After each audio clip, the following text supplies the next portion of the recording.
agone Nyasaye maduong' erokamano mochako duga kendo nyadichiel. Adwaro mondo wasom kode muma Isaya 35 matindo 10 to wabiro loro gi muma mar Isaya 41 bende matindo 10. Isaya 35 matindo 10 wacho niya, adier joma Ruoth Nyasaye osereso nolu yorno kaduogo dala. Ginidonj Sayun ka gikok gi mor kendo ka mor mosiko opong'o chunygi. Chutho giniwuoth ka gimor kendo ka giil, to kuyo gi parruok nolal nono. 41 verse 10 wacho niya,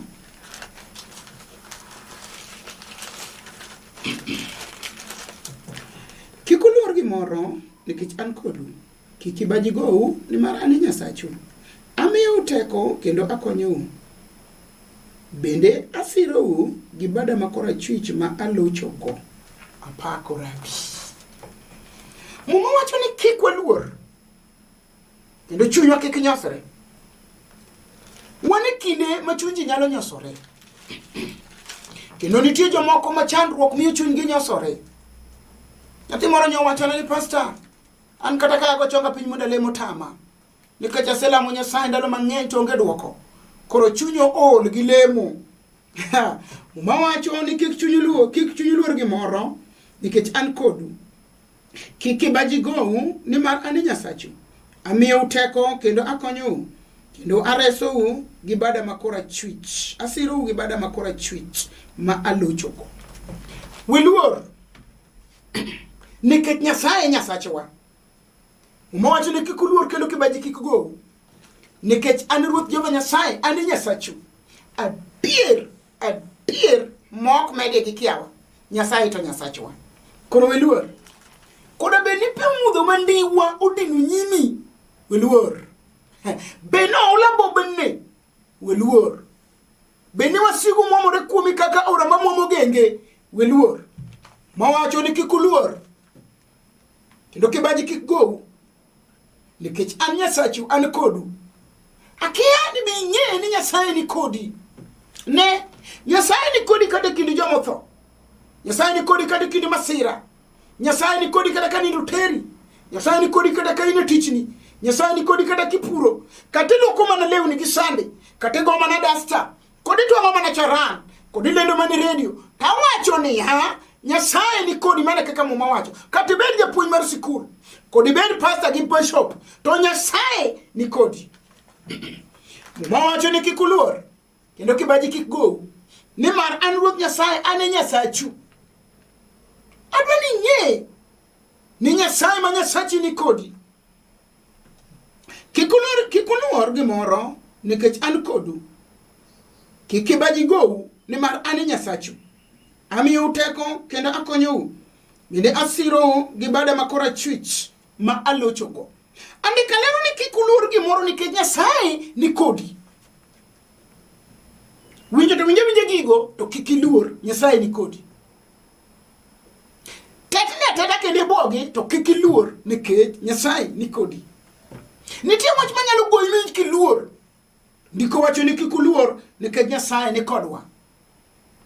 Kibaji kik gowa nimar en e Nyasachwa. Kibaji we goyi e weche matimore madongo go. Kibaji we goyi nimar Nyasaye Nyasachwa. Nyasachwa en Nyasachi, en kodi. Koro kik iluor gimoro amora, kik iluor. Kado beni un jomodhier, makata sola matiyo pongo koro gweng' ni solo tami kaki yode, manyaka jo sola be koro tingo ni wigi. Kik iluor, kibaji kik goyi nikech Nyasaye ni kodi. Awacho niya, kod yonge kod wuoche matiyo biro minyiew 300 ni, to in gi sandak minyiew siling 100, to jo wuocho nchai, wiluor nikech Nyasaye ni kodi. Kibaji we goyi nikech Nyasaye mamiye no biro miyi. Muma wacho ni ndiko wacho ni en Nyasaye ma Nyasaji duto, ok en Nyasaye konyachiel kende. Koro kaka Jehova miye namna momenyo moyudo e kaka ibiro yudo. Ami chir, wiluor.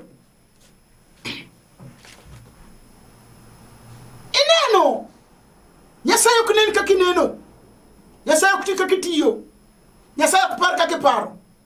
Nyasaye paro mopogore gi pach dhano. To momiyo Nyasaye wachonwa ni kik waluor gimoro nikech en kodwa. Kibaji kik gowa ni mare ne Nyasachwa. Omiyowa teko kendo konyowa. Nyasaye mawacho ni miyo ji teko no, obiro miyi teko kendo biro konyi, nikech en mondiko no miyowa teko kendo konyowa. Kanyo omiyo ng'ato ng'iewo mitoka, wiluor ibiro ng'iewo, nikech en mowacho no biro miyowa teko kendo konyowa. Nyasaye mabiro konyowa. Kanyo omiyo ng'ato landi mogero ot, wiluor wach neno momiyowa teko kendo konyowa. Kanyo omiyo dhako moro manyok nyuol chuo nyuol wuoyi, wiluor obiro miyi in be, nikech en emomiyowa teko kendo konyowa. Kanyo omiyo ng'ato puonjo nyathi to in pok ipuonjo, wiluor ondiki ni en emomiyowa teko kendo konyowa. Kibaji we goyi nikech en Nyasachwa. Kendo ndiko wacho ni en okonyowa gi bade ma asirowa gi bade ma korachwich. Wiluor wan gi Nyasaye moro moko winjo kibaji goyi. Kata nyosi dhi ka dokta, ma dokta thibitisha ni in gi corona, ne wiluor Nyasaye biro riti gi bade ma korachwich molochogo. Wiluor kanyi golie. Nyasaye manyogolo dhako chi e ICU ogoli kawuono. Koda in gi kansa moseyangi di ng'wen, wiluor Nyasaye ni kodi. Owacho ni kik uluor nikech an kodu. Kibaji kik gowu nikech an Nyasachu. Koro wiluor kata oseyangi di ng'wen nikech kansa, wiluor Nyasachu ni kodi. Jehova biro timo. Nyasaye magolo ji pidhi yugi, Nyasaye magolo ji takataka, Nyasaye mamiyo ji lo magoyo mier, Nyasaye makelo mabati kama ni mabati onge. Ruth mapayo kama yo ne onge. Awacho ni wiluor kibaji we goyi. Koda no yod nin gi tibi, wiluor Nyasaye majachang nitie. Koda no yod nin go kimi, wiluor wan gi Nyasaye manyalo delete rembi, mogol teko mag okimi, mochako medi remo maler, nikech en Nyasaye man kodi. En mokonyowa kendo resowa. Nyasaye masirwa gi bade makora chwich. Awacho ni wiluor. Koda choki ni rami, wiluor kibaji kik goyi, nikech Nyasaye ni kodi. Awacho ni koda in gi hypertension, matoki join to wi babene. Idangni niyo press. Wiluor Nyasaye ni kodwa. Kinene Nyasachwa konyowa gi bade makora chwich molochogo. Nyasaye biro konyi sani.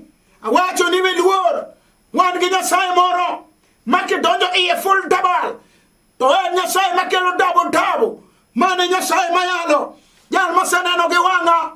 Kato bed mana niya love konto glory ne yando kwa tiendi matiendi ni kuot, wiluor. Kone nyiro mo gi thuol nikech thuro to pod ji ido. Wajaluo pod ido. Kone nyiro mo gi thuol modalo touch, wiluor wan kod Nyasaye. Mama Isaya 35 matindo 10 wacho niya, adiera joma Ruoth Nyasaye osereso nolu yorno kaduogo dala. Ginidonj Sayun ka gikok gimor, kendo ka mor mosiko opong'o chunygi. Chutho gini wuothi ka gimor kendo ka giil, to kuyo gi parruok nolal. To kuma emomiyo akoni ni wiluor Nyasaye duogi kingima. Nyasaye duogi ka tuo rumo. Rabi osana jalar jachang duogi ka preso rumo, oduogi ka skin disease rumo, oduogi ka mebo rumo, oduogi ka ero rumo, oduogi Nyasaye duogi ka ndulume rumo. Muma wacho na diera joma Ruoth Nyasaye osereso nolu yorno. Nyasachwa resi sani. Saoromo mondo Nyasachwa resi. Saoromo mondo tim ono. Saoromo mondo kechi. Saoromo mondo tim ni maber. Saoromo mondo maklweti makora chwich. Muma wacho ni ne rito kony mano ai Ruoth Nyasaye gi kinda. To achien na ponono ka Jehova no mako lweta, no chiko ite, momako lweta, mogona chuodho maro todo, chuodho maro nete, kama Satan no konyo. Wuono Nyasaye biro goli. Mowacho na dier joma Ruoth Nyasaye osereso nolu yorno kaduogo dala. Nyasachwa nigi teko mar resi. Weduogni ni Nyasacha. Nikech ang'eyo Nyasacha. Mane jal mane chiero dier jomotho. Apako rabi. Ang'eyo Nyasacha no. Jal mose ya mbape penya. Ang'eyo Nyasacha no. Jal mapiwanga chweri odiochieng' gotieno. Muma wacho ni Ruoth Nyasaye. Adier, joma Ruoth Nyasaye osereso. Nolu yorno kaduogo dala. Gini donjo Sayun ka gikok gimor. Nyasaye resi sani. Okobi resi to resi sani. Kokale TV mar lodwe. Nyasaye dwa resi sani. Akia gima chandi. To Roho wacho ni Ruoth oseikore mondo resi kuom gima rach. Nyasaye oseikore mondo duogi dala kimor. Nyasaye oseikore mondo timni ono. Gini den Sayun ka gikok gimor. Kendo gini mo kendo kamor musiko opongo chunyigi. Chutho gini wuothi ka gimor kendo ka giil. Ka kuyo gi parruok oselal. Samoro ka yalo kamato ne in kod kuyo maduong'. To ndiko wacho ne ka Ruoth oseresowa. To kuyo kod parruok biro lal. Kuyo gi parruok. Nyasaye tieko kuyo gi parruok sani. Nikech Ruoth resi. Nyasaye chodo gik mane jachien otweyo. Oyawo ronge manulor. Omuomo matek. Ondike muma mar Isaya. 63. Kamuma wacho niya. Ni Nyasaye biro koa Bosra. Kadende otimo remo. Nikech ochul kuor ne wasigu. Sa romo. Mondo Nyasachwa ochul kuor ne wasikwa.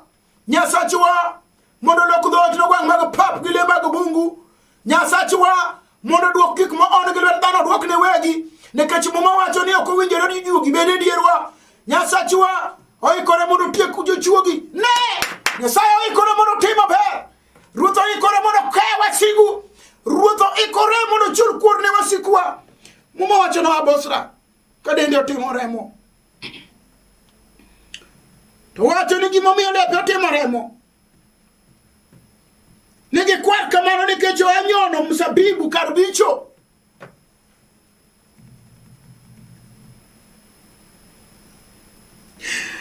Ni Jehova dwaro mondo nyono wasikwa. Ka gimonyono mzabibu kar bicho. Ubeni sechiko mar sigete. Nyasaye biro nyone. Ka gimonyono mzabibu kar bicho. Ruoth wacho ni dende otimo remo nikech nochulo kuor ne wasigu. Awacho ni kato bedi neko madhito duogo. Nyasaye biro nyone ka mzabibu minyono kar jobicho. Awacho ni ya. Kata en ura manyono piny. Sachwa biro nyone ka mzabibu minyono kar bicho. Nikech Nyasaye dwa chulo kuor ne wasigu. Sa oromo mondo Nyasaye ochul kuor ne wasikwa. Sa oromo mondo Nyasaye otim ono. Sa oromo mondo Nyasaye otim maber. Kia gimidwaro. Wenyim Nyasaye mar nyiseche. Owacho na achulo kuor ne wasikwa. Onyono gi ka mzabibu minyono kar bicho. Ere gimiywago enyim Nyasaye. Nikech ndiko wacho ni kik waluor. Ke Jehova ni kodwa. Kibaji kik gowa. Nimar ene Nyasachwa. Muma wacho ni joma Ruoth Nyasaye osereso. Biro duogo dala kamor ka giil. Ka parruok kod kuyo serumo. Sa oromo mondo kuyo mikuyo go rum. Sa oromo mondo parruok orum. Nikech magi seche ma Nyasaye dwarie. Andika wacho na chulo kuor ne wasikwa. Mano ng'a mabiro koa Bosra e piny Edom. Ka lepe otimo remo. Orwakore gi lep duong'. Kendo owuotho gi teko ne duto. Ane Ruoth Nyasaye ema biro. Ka aulo ni Jerusalem oseresi. Kendo an ema an gi teko mar waro ji. To ere gimomiyo lepi duto kwar. Mana ka lep ng'ama nyono mzabibu kar bicho. Gikwar kamano nikech osenyono mzabibu kenda kar bicho. Onge ng'ato kata achiel kuom gendini mane ni koda. Ne anyono wasika piny ka kecho. Adier, ne anyono gi ka an gi mirima mager. Miremgi okirore lepa. Mano emomiyo lepa duto otimo remo. Hallelujah. Ha! Nyasaye nyono wasigu. Ndiko wacho ni nonyono kende Kochulo kur ne wasiku ka onge ngama no konye. Nyasaye ok kony. Adwani weri ret Nyasaye. Sarenda gik moko te nyim Nyasaye. Chiwri nyim Nyasaye sani. E sama yalo ni chiwri nyim Nyasaye. Nikech ruoth obiro mondo chul kur ne wasikwa. Muma wacho no chulo kende. Awacho ni adiera ni Nyasaye ok kony. Ochulo kur kende ka onge ngama konye. Niko wacho ni no chulo ka en gi mirima mager. Ruoth dwa chulo kur kawuono ka en gi mirima mager. Na gik ma jachien osepangigo. Gik ma jachien osesandigo. Nyasaye dwa chulo kur ka en gi mirima mager. Gik moko te ma jasigo osesandigo. Nyasaye kawuono dwa chulo kur ka en gi mirima mager mondo tiek wasiki nyimi kineno ratiro. Muma wacho no chulo kende. Onyono wasiki kar bicho ka gimo biyo musabibu. Kende ka mirima mager ewe ka onge ngamo konyi. Nito sama no nyono gino. Sama jatego ne nyono gino. Ni mano. Sama no nyono gi marembe gi okiro relepe. Kamane ome biro ko abosra. Kadende otimo remo. Awije iro maler. Nyasaye dwa chulo kur sani. Nyasaye dwa nyono wasikwa. Odwa tieko wasikwa. Odwa tieko parruok. Odwa tieko tuoche. Awacho ni ya. Odwa tieko nyaka kuom sani. Nekech osebiro mondo nyon wasigu. Kabiyo gi kangami bi kangar bicho. Muma wacho ni no tieko gi kamano. Mondo no nyono gi kaonge ngama ne konyi. Ne onge ngama konyo Nyasaye. Ngama ne konyo chulo kur ne onge. Awacho ni kato beni ngama duong' malich manade. Okonyal konyo Nyasaye tiyo. Nyasaye tiyo kende Bwana peke yake. Choka ne chandruoge nigo sani. Mondo Nyasaye nyono gi tiende. Nikech owacho ni na onyono gi kar bicho. Kame rima magero make kodgi. Nena ujasigo usesandi kima ilo. Usesandi ke nyithindi ran kendo tho. Usesandi ka okenyal nyuol. Awacho ni ya. Nyasaye osebiro mondo chul kur. Osebiro mondo nyono ge piny. Ndiko wacho ni na nyono ge piny kame rima magero ewa kodgi. Mirembe gi no kiro lepa. Mane mo mi asebiro. Kalepa otimo remo. Nikech na achano di chieng' mar chulo kur ne wasigu. Ere gima sandi. En wasigu mane mochunge nyimi. Bende en wasigu mar dhier. Bende en wasigu mar kuyo. Awacho ni en wasigu mane mochunge nyimi. Ratego dwari sani. Nyasachwa dwari sani. Mondi bigi teku biya gi chunyi. Yie kende miket. Kele yie. Kone Nyasaye na asebiro mondo chul kur ne wasika. Asebiro mak gima sani no mondo Nyasaye chul kur ne wasigu. Mocho ne no nyono ge piny kasi buor. No nyono gi marembe gi okero relepe. Nekech no biro ge merema mondo tiek wasigu. Koro beri chode masandi. Uberi nyigo masandi. Uberi ku masandi. Uberi dhier masandi. Uberi promotion medwaro. Uberi tich medwaro. Uberi siwo medwaro. Awacho ni ya. Uberi kata somo. Jale wacho.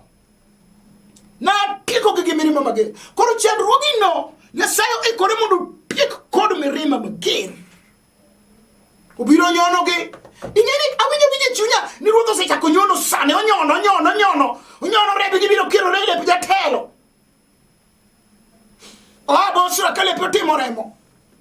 Biro mondo chulo kuor. Onyono gi mirima mager. Akia gi midwaro in. Akia gi midwaro nyim Nyasachwa. Ruodhe enika. Nyasaye osebiro gi teko mang'eny. Osebet ka uriti. Ine ma ruoth Nyasaye riti. Muma mare Samaria Ezekiel wacho ni na rango. Ngama dikel na chandruok moro. Sa bet piny korango. Ine ma ruoth riti kelwa. Etena ngo bi. Kel chandruogi no ango mirito kel nikech mae sa mateko Nyasaye nitie mondo tim ni gima ono. Kel gimoro moro nyim Nyasaye. Sa oromo mondo ruoth tim ni ono. Obeni nyo ywe mbofwe. Kel sane okno tam ruoth wani nikech osebiro kasibuor. Amati ni beni nyo ywe nyaka londo. Kel sane. Kodo oni ni tuma ni onge go. Kel machulo kuor ne wasikwa nyono gi kasipuoro nyono gi ka musabibu mibiyo kar bicho ndiko wachano nyono gi maremo gi okirore lepe mane omiya bosa ka dende otimo remo sae dende otimo remo nikech in apako ruodh kwe maita andika wachoni we luor nikech Nyasachwa ni kodwa obiro reso gi bade mar locho momo wachoni wabiro duogo dala ka ruoth osereso wa joma Nyasaye oreso biro duogo dala ka mor kendo ka il ka parruok kod kuyo rumo ka chandruok orumo ok ma momiyo nyono gi ka gimo nyono gi kar bicho nyono gi mirima mager nikech parruok gi kuyo otieko nyono gi motieko parruok kod kuyo otieko nyaka chandruok nyaka rem wan gi jomoko man gi chandruok men dwe ka dwe nyaka odhi osiptal oiko pesa 30,000 dwe ka dwe oyie kata uso lo nikech no chamo sumu ng'ad nyimbiye awuono dokta ka okuom 30 dwe ka dwe to mamo mi Nyasaye biro mondo nyon gi mamo mi Nyasaye biro mondo nyon suma ne ni ino Nyasaye biro mondo cholo kuor ne wasiki mane gi jomoko monyaka bedi ni ila nikech chino dagni okiyayo kama kawaida to mamo mi Nyasaye biro mondo nyon gi kasipuor awacho ni nitie jomoko mawuotho gi mipira nikech ok nyadhi oko matin to mamo mi Nyasaye osebiro mondo nyon gi kasipuor biro gi mirima mager awacho ni nitie jomoko my glory mele ka mon yapo kinyi gudhiambo to mae mokelo Nyasaye yawachang'o wan gi jomoko mosikisika gi kes to mae momiyo Nyasaye obiro bende nitie wach mapek midwaro mondo mi Nyasaye osebiro gi teko mang'eny ibiro dok dala kimor ibiro dok in ka parruok gi kuyo rumo nikech Nyasaye osetimo mano apuoyo rabi ratego apuoyo jatelo maduong' apuoyo Nyasaye nyiseche apuoyo jal mano chiero Yesu kowuok di jomotho apuoyo jal mano tiyo gi teko mar gravity muting'o go Yesu tero go polo ka ngima mane jal mayalo sani madwari mondo ikeli chandruok teko gi nyalo gi duong' gi loch mare teko apuoyo teko maduong' apuoyo teko mar polo apuoyo teko mar Nyasaye iwinjo nitie teko moro abiro chodo gi gode kit nitie teko mabiro luoko gi nitie teko mabiro pudho gi nitie teko mabiro rego gi nitie teko mabiro timo gik madongo nikech Nyasachwa nigi mashin moko ti gi mach mar piny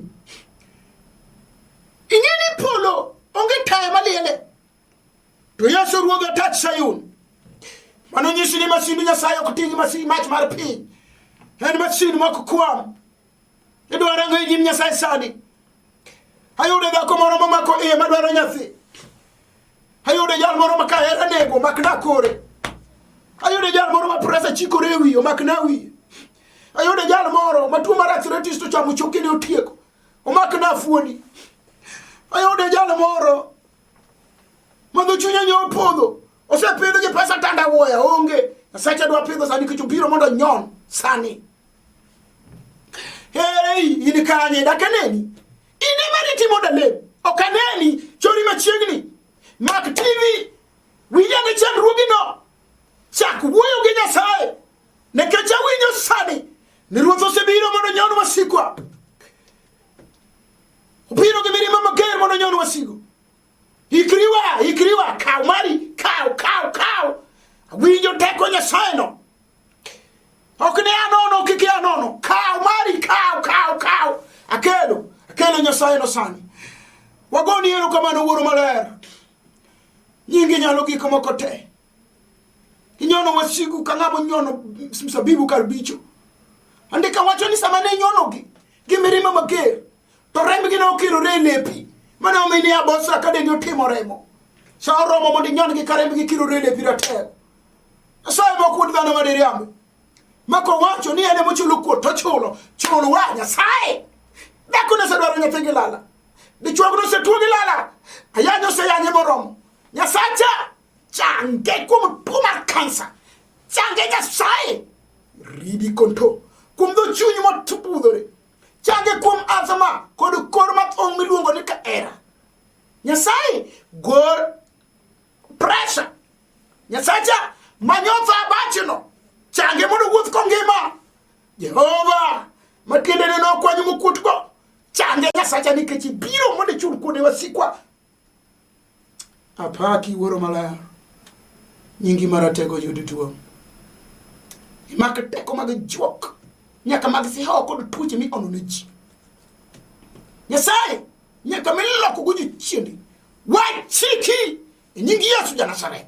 I pay lochini owosani teko mar nyingi Yesu Kristo loy. Nyasaye tim maber, nyingi maduong' yud duong'. Nyingi Yesu Kristo ma ja Nazareth. An ma wuoyo kod Nereah Mbewa mar Karachuonyo Kauma Skul Kandiege awuoyo kanisa maduong' Robe Changa.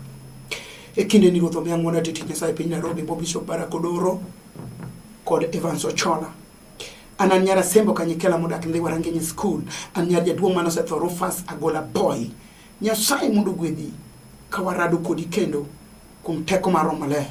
Nyasacha dhi chulo kuor ne wasiki. Kendo winjo ka Roho Maler osego tik ni wasiki Nyasaye chulo negi kuor. Nyasaye mondo gwedhi ka waromo e nying Yesu Kristo ja Nazareth.